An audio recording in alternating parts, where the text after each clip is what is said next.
3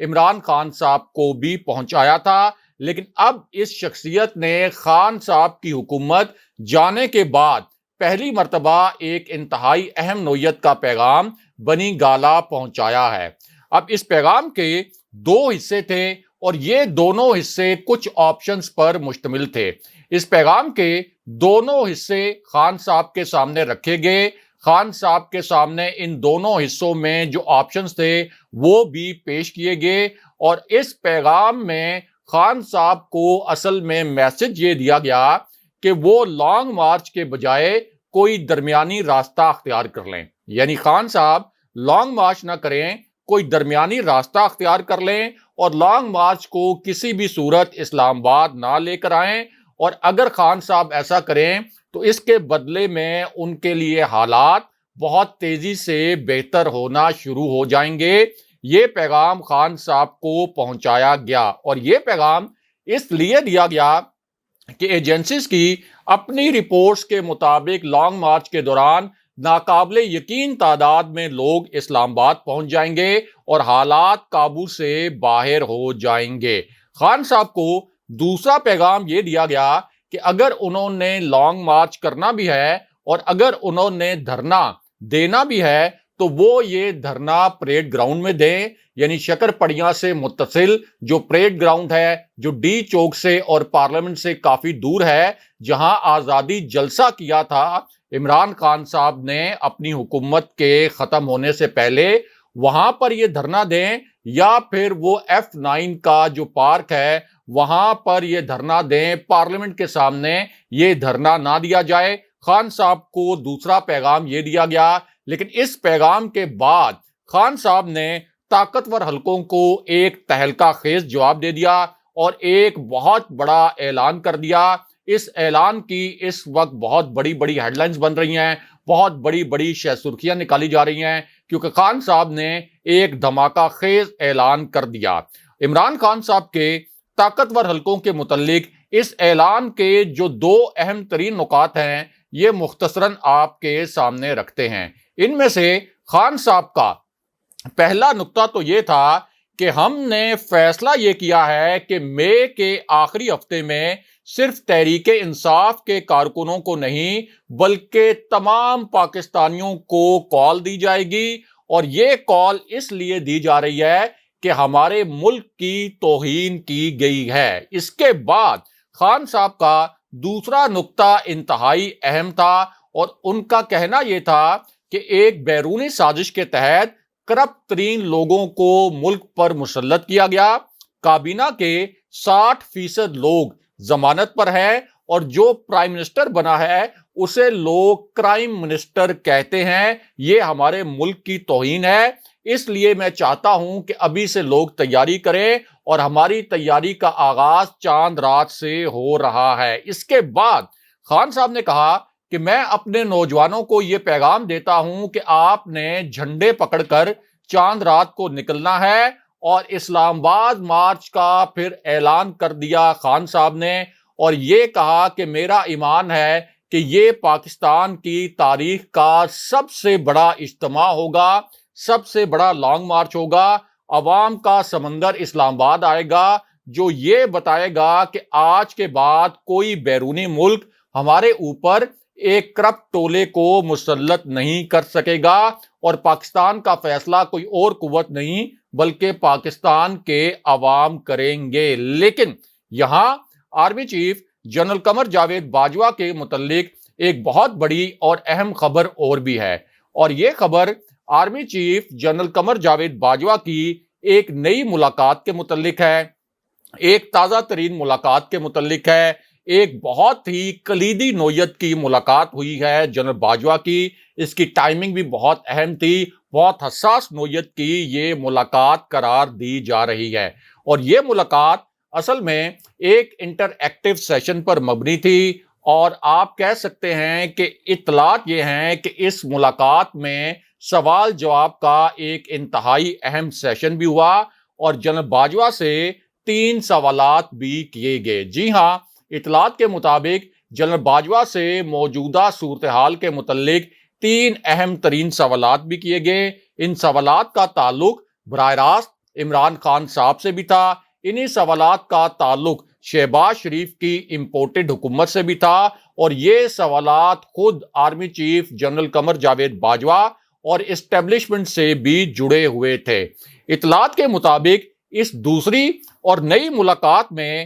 army chief general Qamar Javed Bajwa سے عمران خان صاحب کے لانگ مارچ کے متعلق بھی سوال کیا گیا۔ یہ بہت اہم نوعیت کا سوال تھا، بہت پیچیدہ نوعیت کا سوال تھا، اور اس سوال کا بیک گراؤنڈ یہ تھا کہ عمران خان صاحب نے اعلان یہ کیا کہ جب تک الیکشن کا فیصلہ نہیں ہوتا، جب تک الیکشن اناؤنس نہیں کیے جاتے، تحریک انصاف کا دھرنا ختم نہیں ہوگا۔ اسی طرح اطلاعات کے مطابق جنرل باجوہ سے دوسرا سوال یہ کیا گیا کہ اگلا الیکشن کب ہوگا، اور اس سوال کا بیک گراؤنڈ یہ تھا کہ آصف علی زرداری کا ایک بیان سامنے آیا، اور اس بیان میں آصف علی زرداری نے کہا کہ موجودہ حکومت اپنی مدت پوری کرے گی اور الیکشن اگلے سال اکتوبر میں ہی ہوگا۔ اب اطلاعات کے مطابق army chief general Qamar Javed Bajwa کی یہ جو نئی ملاقات تھی، یہ ملک کے صنعت کاروں سے ہوئی،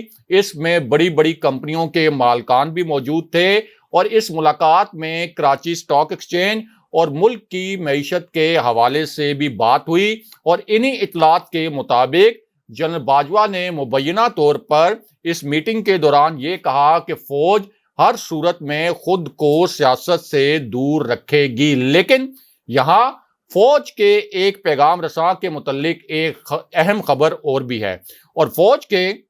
اس پیغام رساں نے اب دو نئے اور تہلکہ خیز قسم کے انکشافات کر دیے ہیں۔ یہ ایک ایسی شخصیت ہے جو فوج کے بہت قریب مانی جاتی ہے، اور اسی شخصیت نے army chief general Qamar Javed Bajwa کے 3 اہم ترین پیغامات عمران خان صاحب کو بھی پہنچائے تھے۔ اسی شخصیت نے خان صاحب کے کچھ اہم ترین پیغامات طاقتور حلقوں کے شہر تک پہنچائے تھے، یعنی آپ آسان الفاظ میں کہہ سکتے ہیں کہ فوجی قیادت تک پہنچائے تھے، اور خاص طور پر خان صاحب کی حکومت گرنے سے 72 گھنٹے پہلے اس شخصیت نے بہت ایگریسو قسم کی پیغام رسانی کی تھی۔ یہ شخصیت جہاں فوج کے بہت قریب سمجھی جاتی ہے، وہیں یہ شخصیت عمران خان صاحب کے بھی بہت قریب ہے۔ اب اس شخصیت نے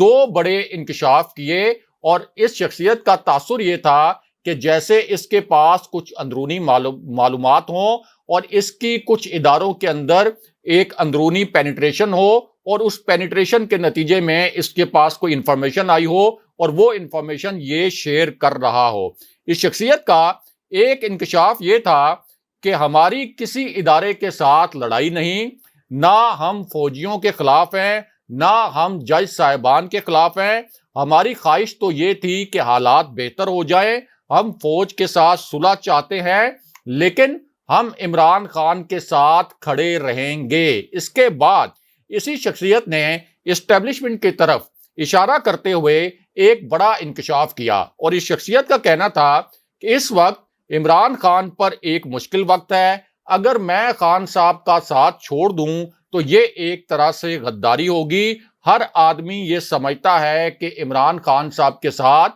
بڑی زیادتی ہوئی، اور میں اب یہ دیکھ رہا ہوں کہ اس زیادتی کا ازالہ بھی کیا جائے گا۔ یعنی تاثر یہ تھا کہ اداروں سے جو غلطی ہو گئی وہ اب اس غلطی کو سدھاریں گے۔ بہرحال